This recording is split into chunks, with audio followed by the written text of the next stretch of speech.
ai cực mà ô như sẽ nhìn nàng dám nhai mỗi bữa hâm lòng như mà lại nhớ bà sẽ nhìn như cờ ngang tâm sự chờ một ngày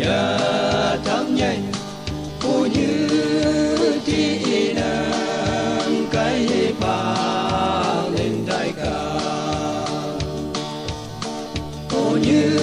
ô như sẽ nhìn nâng dâm nhẹ bay hiểu vì sự ta chỉ lòng đại chồng mà lại ô như mà lại yêu nè ta ô như thì nâng cái bà bên tai mà lại yang như dòng thầm cơ cũng bơ chưa cây yang như lệ xì ba lối chân cả đồng như cờ mong tung mong sáng muôn ngày sáng phong lắng màu bước bơ như quy nên nhớ ô như sẽ nhìn nâng dầm nhẹ bay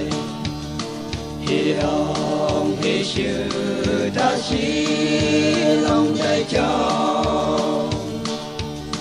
mà lại ô như mà lại yêu nè ta ô như thì nâng cái bà lên ta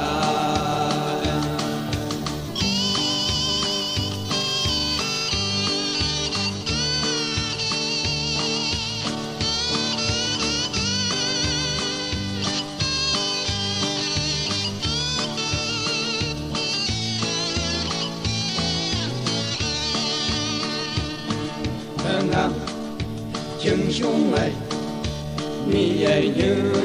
ý chết mây nhỏ cây sao mây gửi chờ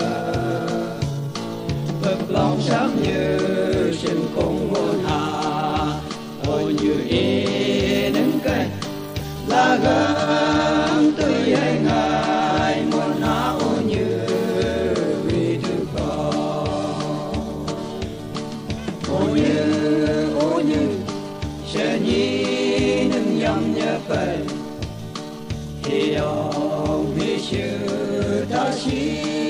lòng đại chồng mà lại ô như mà lại yêu nè ta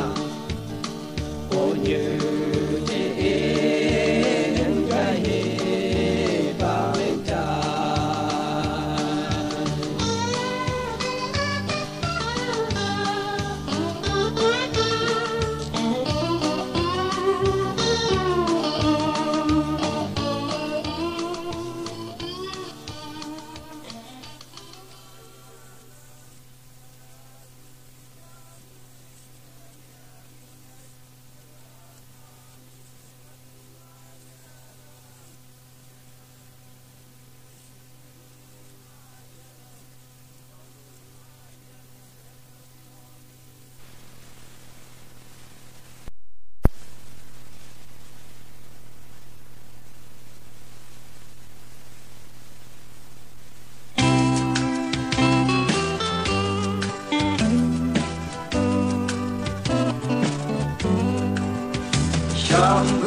vang lại yang như đến cái chủ nhà mà lại long mà đến cái chủ nhà